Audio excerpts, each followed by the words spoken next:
Welcome to YKTV Super Singer Season 10. So ticket finale Saturday round Saturday May 18th round full episode தான் பார்க்க போறோம். So முதல்ல வந்து ticket ஃபினாலில் வந்து இது வந்து ஃபைனல் மாதிரி பாடுனா நீங்கள் வந்து உங்களை நாங்கள் செலக்ட் பண்ணுவோம் அப்படின்னு சொல்லிட்டாங்க. முதல்ல லின்சி தான் பாடினாங்க. லின்சி வந்து நினைத்தாலே இனிக்கும் படம், உலகநாயகன் கமல்ஹாசன் ரஜினிகாந்த் நடித்த படம், கே பாலச்சந்தர் இயக்கிய அந்த படம், கண்ணதாசனுடைய பாடல் வரிகள், எம்.எஸ். விஸ்வநாதனுடைய மியூசிக்கு. இந்த பாடல் வந்து இனிமை நிறைந்த உலகம் இருக்குது, எல்ஆர் ஈஸ்வரி பாடின பாட்டு. இந்த பாட்டை வந்து லின்சி பயங்கர ஹாப்பியாக பண்ணாங்க. டாப் 10க்கு வந்துட்டோம், இன்னுமே என்ன கவலை அப்படிங்கிற ஒரு ஹாப்பியாக எனர்ஜியோடு பாடினாங்க. ஸோ அவங்க பாடினதில் வந்து ரெட்ரோ வாய்ஸ் ரொம்ப நல்லா இருக்குது, அதில் விப்ராட்டோ ரொம்ப நல்லா இருக்குது. ஆனால் அந்த ஃபஸ்ட்டு சரணம், அதில் வரக்கூடிய சங்கதிகள், இந்த ஃபஸ்ட்டு சரணம் தான் சரியாக பாடலை. அதுக்கு என்ன காரணம்னா மெலடி நமக்கு வருமா வராதான்னு ஒரு டவுட் இருக்குது. அதை விட்டுட்டு மற்றபடி பார்த்தா ஓவராலாக நல்லா பாடினீங்க.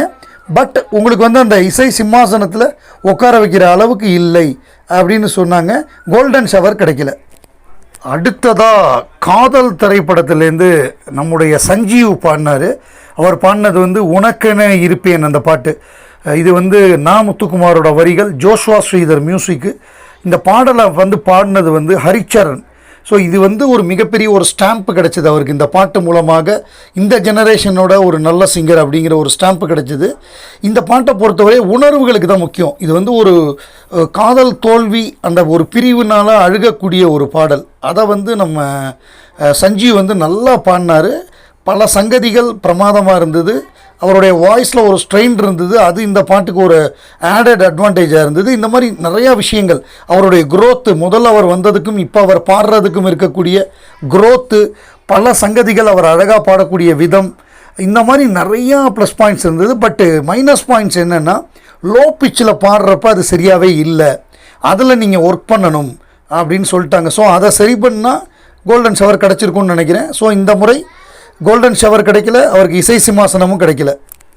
அடுத்ததாக ஸ்ரீநிதி ராமகிருஷ்ணன், இவங்க பாடின பாட்டு தில்லானா மோகனாம்பாள் படத்துலேருந்து பி சுஷீலா அவர்கள் பாடினது, கேவி மகாதேவனுடைய இசை, கண்ணதாசன் அவர்களுடைய வரிகள்.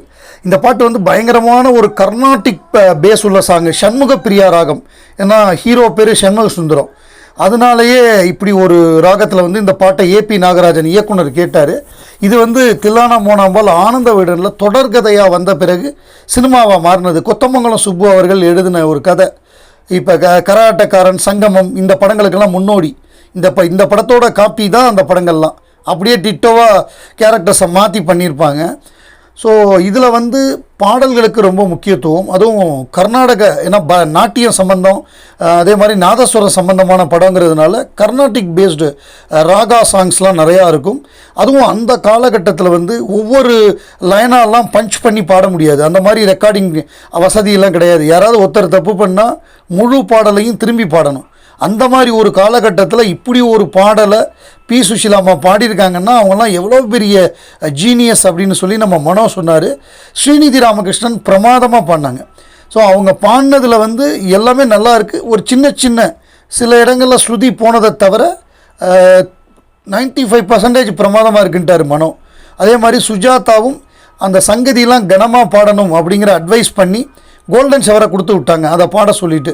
ஸோ ஃபஸ்ட்டு ஒருத்தர் வந்து இந்த டிக்கெட்டு ஃபினாலில் இசை சிம்மாசனத்தில் அமரப்போவது அப்படின்னு பார்த்தோன்னா அது வந்து ஸ்ரீநிதி ராமகிருஷ்ணன் தான். அடுத்ததாக மௌனராகம் படத்துலேருந்து சின்ன வண்ணக்குயில். ஸோ இந்த பாட்டு வந்து கவிஞர் வாலி அவர்களுடைய வரிகள், இசை வந்து இசைஞானி இளையராஜா. இது வந்து மணிரத்னம் படம், மோகன், கார்த்திக், ரேவதி நடித்த படம், மிகப்பெரிய ஒரு வெற்றி படம், மணிரத்னத்துக்கு ஒரு டேர்னிங் பாயிண்ட்டான படம். இதில் வந்து பாடல்கள் எல்லாமே பிரமாதமாக இருக்கும். இந்த பாட்டை வந்து ஜீவிதா பாடினாங்க, சின்ன வண்ணக்குயில்.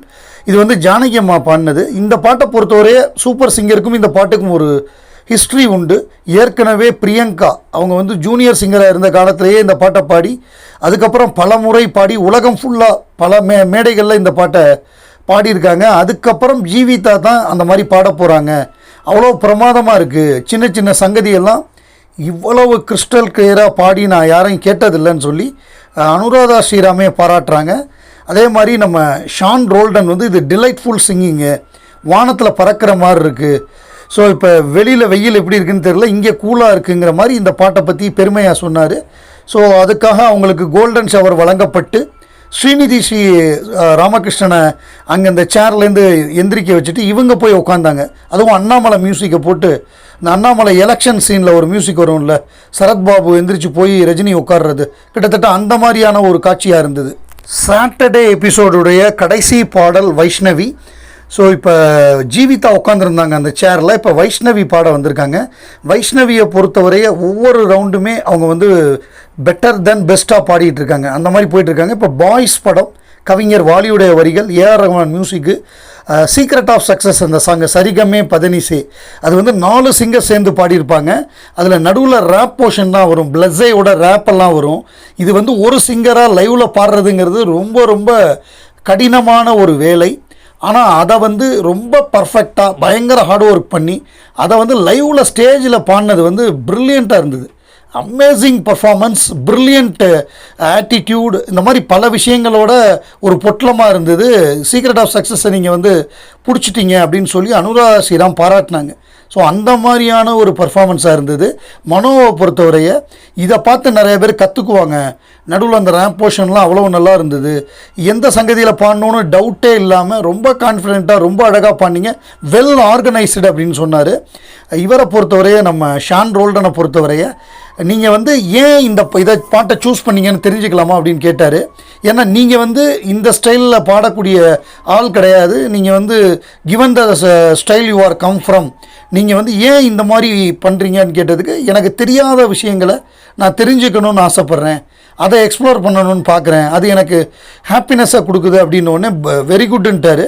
அதே மாதிரி சுஜாதாவும் ஒவ்வொரு முறையும் நீங்கள் பெஸ்ட்டாக பாடுறீங்க, இந்த முறை ரொம்ப நல்லா பாடிட்டீங்கன்னு சொல்லி கோல்டன் ஷவர் கொடுத்து அவங்கள வந்து இசை சிம்மாசனத்தில் அமர வச்சாங்க, ஜீவிதாவை அமைச்சிட்டு. இது வந்து பயங்கரமான ஒரு பர்ஃபார்மன்ஸ்னு சொல்லலாம்.